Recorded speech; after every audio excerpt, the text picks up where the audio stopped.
ऐसा जहाँ के लोग आज भी 70 के दशक में जीवन यापन कर रहे हैं। वहाँ के रहने वाले लोग आज भी झरिया का पानी पीते हैं। यहाँ तक वहाँ रहने वाले लोग धान की कुटाई मशीन से नहीं, लकड़ी नुमा बनी ढेकी से करते हैं। लोगों का घर भी लकड़ी से निर्मित झोपड़ी नुमा घर है। पानी बरसात या गर्मी कैसे भी मौसम क्यों ना हो, वहाँ के लोग उसी घर में ही अपना जीवन गुजार रहे हैं। गाँव में बिजली, पानी, सड़क, शिक्षा, स्वास्थ्य किसी भी प्रकार की सुविधा नहीं है, फिर भी वहाँ के लोग अपना जीवन यापन बखूबी कर रहे हैं। जी हाँ, हम बात कर रहे हैं कांकेर जिला मुख्यालय से महज 60 किलोमीटर की दूरी पर पहाड़ों और जंगलों के बीच में बसा वनांचल गांव सरई पानी की, जो नरहरपुर विकास खंड अंतर्गत आता है। सरई पानी में बसने वाले लोग आज भी पुराने तौर तरीके से अपना जीवन यापन करने के लिए मजबूर है। सरई पानी गांव में सड़क, बिजली, पानी, शिक्षा तक की व्यवस्था नहीं है। जंगलों में बसे इस गांव के लोग विकास से कोसों दूर हैं। आज भी यहाँ के लोग 60 से 70 साल पीछे का जीवन यापन कर रहे हैं। यहाँ बसे लोगों की प्रमुख आय का साधन जंगलों से उत्पन्न होने वाली वनोपज, चार, तेंदू, महुआ इत्यादि है। क्या नाम भी आपके? कोसरू राम मरकाम। अच्छा, कहाँ का समस्या है तुम्हारे गांव में? यहाँ हमारे गांव में समस्या कहीं बिजली नहीं है, ना कुछ नहीं है, ना कहीं पानी पिए के साधन नहीं है, यहाँ बोरिंग नहीं बने, ना कुछ नहीं बने, ना हमारे यहाँ कहीं वोट दे ला कहाँ जाबो कथन ते राशन कार्ड बाइक ये नहीं बने, ना कुछ मर्दा सूची भी नहीं बनी से, ना कुछ नहीं बनी से हमारे। अच्छा, किसी ग्राम पंचायत से जुड़े नहीं है? हमारे यदि तिरियार पानी में हमन गाँव ला जुड़ाबो कह के ओकर करा जाए के लाख थनका अभी लागने के बाद अभी कलेक्टर अब करा गला जाए रहन, अभी कागज पत्र हुई दे हन, अब कब तक होते थे अभी सर्वे लिस्ट में गला। इस आधुनिक जमाने में जहां लोग पानी को स्वच्छ करने के लिए कई प्रकार के यंत्रों का उपयोग कर पानी को निर्मल कर पीते हैं, तो वहीं इस गांव के लोग आज भी झरिया का गंदा पानी पीने को मजबूर हैं। गांव के लोग रोजाना शाम सुबह 1 किलोमीटर दूर जंगलों के रास्ते से चलकर झरिया से निकलने वाला गंदा पानी को अपने सिर में ढोकर उपयोग में लाते हैं। उसी झरिया के पानी से गाँव के लोग भोजन बनाते, नहाते धोते आदि में इस्तेमाल करते हैं। झरिया का गंदा पानी इस्तेमाल करने से गांव के लोग कई प्रकार की बीमारियों से भी ग्रसित हो चुके हैं, जिसके बाद भी लोग मजबूरी में झरिया का पानी उपयोग करते हैं, क्योंकि गांव में पेयजल के लिए न ही किसी प्रकार की हैंडपंप है और न ही नल जल योजना के तहत किसी प्रकार की पाइपलाइन बिछवाई गई है। यहाँ तक गाँव में एक भी भोर नहीं है। गाँव के किसी भी व्यक्ति को सरकार द्वारा मिलने वाला योजना का लाभ नहीं मिल पा रहा है, क्योंकि इस गाँव में किसी भी व्यक्ति के पास न ही आधार कार्ड है, ना ही राशन कार्ड और ना ही वोटर आईडी कार्ड है, जिसके चलते यहाँ के लोगों को सरकार द्वारा मिलने वाला योजना का लाभ नहीं मिल पाता है। वहीं यहाँ के लोगों ने स्थानीय जनप्रतिनिधियों, सांसद व विधायक से कई बार इसकी शिकायत की है, परंतु अभी तक इनकी सुनवाई नहीं हुई है। का नाम है? मंचू रास्ता तुमन कैसे बना हो? का है? आए जाए पर रास्ता पहाड़ी लोग खोदे हैं। अच्छा, जा जान के जग खोदे हो मिल के? 17 जन। और कतिक दूरी खोदे हो? 3 किलोमीटर। तो यहीं आने जाना करते हो? आओ आना जाना करता, बाजार हो जाएला। हाँ, का सामान आना जाना करते हो? का सामान लाते हो ये रोड ले? साग सब्जी ला देते। कहाँ उतरते हो? नीचे कौन सा गाँव? सिंध कड़क। अच्छा, वहाँ बाजार होते? आओ। अच्छा, कब उतरते हो?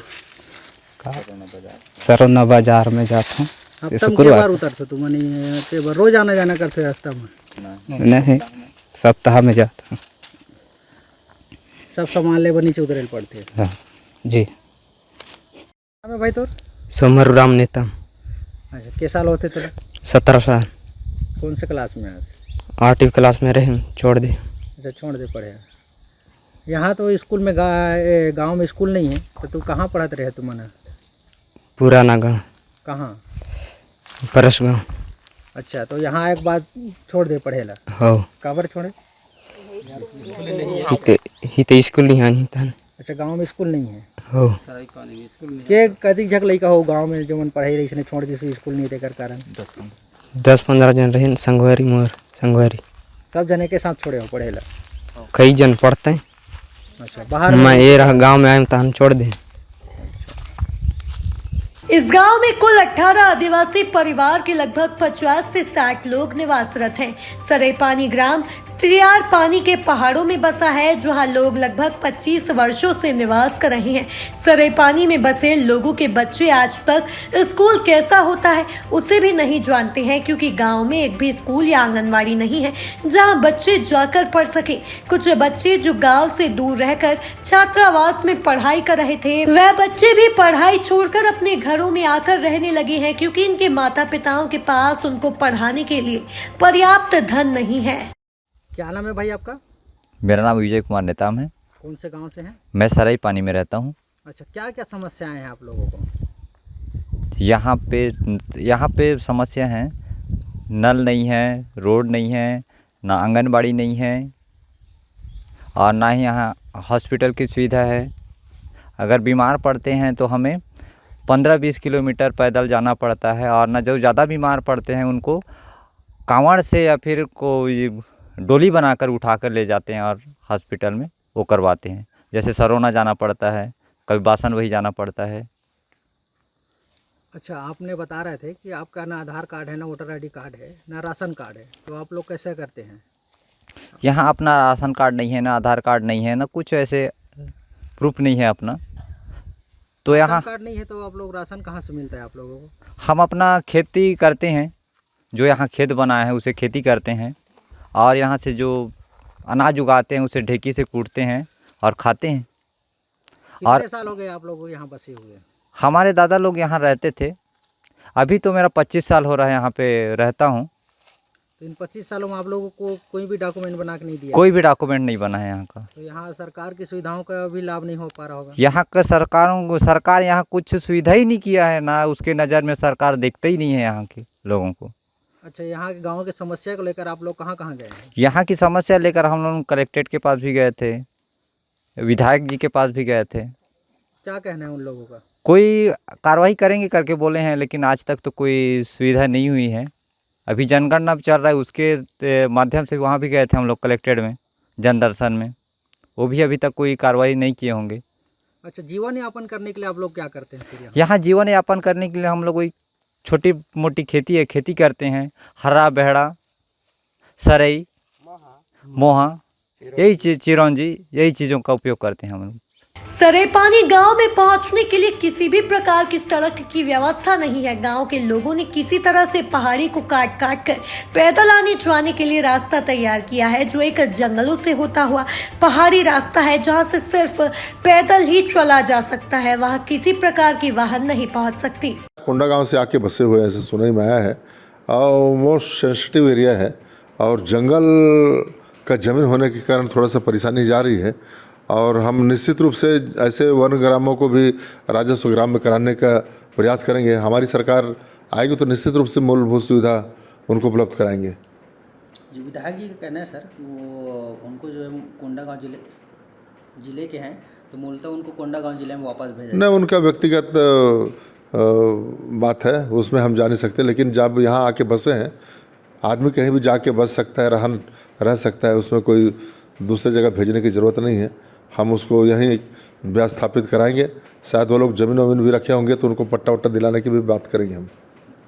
सर, आपके पास शिकायत लेकर आए थे, उन लोगों का कहना है, लेकिन अभी तक 20-25 सालों से बसे होने के बावजूद उनके पास ऑफिसों की दर दर भटक रहे। नहीं, हमारे पास त्रियार पानी के लोग नहीं आए हैं अभी तक। वो लोग सांसद क्या है वो नहीं देखे हैं, आए नहीं मेरे पास। तो सर, इस पर आपकी क्या एक्शन होगी? क्या नहीं, हम बोले ना, अभी हम बात करेंगे कलेक्टर से कि वहाँ मूलभूत सुविधा उपलब्ध कराई करके। आज आप बता रहे हो क्या, अब इतने 8 विधानसभा में अकेला हूँ, है ना, 8 विधान क्या 16 विधानसभा, और सब जगह गांव की जानकारी तो नहीं हो सकता। जैसे आप बता रहे हो तो निश्चित रूप से उस गांव के लिए हम कोशिश करेंगे। जी, गांव के लोगों का सर 2 दिन पहले कलेक्ट्रेट में आए हुए थे, उनका ये कहना है कि उनके पास राशन कार्ड नहीं है, वोटर आईडी कार्ड नहीं है और यहाँ तक आधार कार्ड भी नहीं है। तो बाद में आके बसे तो कहाँ से होगा, ये समस्या है। वो अब कब से आए हैं उनको देखा जाएगा, उस आधार पर उनको वहाँ के निवासी माना जाए, हम ये तो कहते हैं। पानी जो है वो अथराइज बसाहट नहीं है और संवेदनशील इलाके में है, वहाँ से वन विभाग द्वारा कई बार हटाया भी गया है और वो हमारे ज़िले के लोग भी नहीं हैं। उसकी वजह से वहाँ नहीं मिल पा रहा है और आप देखे होंगे कि वहाँ पहुँचने में भी बहुत दिक्कत है। आप लोग भी कैसे पहुँचे मुझे आश्चर्य होता है, किंतु ये ज़रूर है कि वो बिना किसी अथराइजेशन के अवैध कब्जे करके वहाँ पे रह रहे हैं और वन विभाग द्वारा कई बार कार्रवाई भी की गई है। तो उनको सर कि लगभग 25 से 30 साल वहाँ निवासरत हैं सर। उनके कहने से कि कुछ नहीं होता, पर जो हमारे पास जो रिकॉर्ड है, क्योंकि मैं तिरायपानी गया था तब भी आए थे और मैंने उनका पूरा हिस्ट्री मैंने पता किया था कि वहाँ कब से हैं, क्यों हैं। तो पता चला कि पूरा अनअथराइज ढंग से जंगलों को काट के, क्योंकि वहाँ अगर बसाया जाता है तो काफ़ी दिक्कत होगा उनको। हम चाहेंगे तो किसी दूसरे जगह पे, और वो सारे के सारे आपने देखा होगा कि इस ज़िले के नहीं है, सब कोंडागांव ज़िले से हैं। ऐसी स्थिति में उनके व्यवस्थापन की बात कोंडागांव कलेक्टर से भी करके, और उनके सबके अपने अपने घर हैं वहाँ पे। हाँ, आपने उनको पूछा होगा तो उन्होंने बताया होगा। और यहाँ केवल झोपड़ी उपड़ी टाइप के बना के रह रहे हैं, सिर्फ जंगल को कब्जा करने की नीयत से। तो सर इसमें आगे क्या कार्रवाई किया जाएगा? उनको जो मूल स्थान जहाँ पे है वहाँ उनको व्यवस्थापित करके, जहाँ पूरी सुविधाएं हैं हम जहाँ पूरा दे रहे हैं वहाँ वो रहें। तो मैं कलेक्टर कोंडागांव से बात करता हूँ और जिस गांव के भी लोग हैं, और हमारे यहाँ से भी राजस्व अधिकारी लोग वहाँ जाके उनका एक एक का हिस्ट्री करेंगे। वो 10-15 परिवार हैं, ज़्यादा नहीं है सर। वहाँ टोटल कुल 18 परिवार हैं और 18 परिवार आज कहती है कि हम यहाँ कांकेर जिला में बसे हैं और 25-30 सालों से बसे हैं। हमें जो है बाजपत्तर गांव की पंचायत में सम्मिलित किया जाए और उनका आधार कार्ड भी नहीं है और वोटर आइडेंटिटी कार्ड भी नहीं है। उनका आधार कार्ड वहाँ होगा ना जहाँ के लोग हैं। आधार कार्ड का एक ही बनता है एक आदमी का, और ये हैं वहाँ पे, इनके परिवार पूरा वहाँ है। मैं पूरा उनका हिस्ट्री पता किया तो वो जहाँ उनको मूलभूत सुविधाएं मिलती हैं, कोई भी आदमी कहीं भी जंगल में जाके 2-4 लोग वहाँ तंबू गाड़ लें तो ये नहीं होता।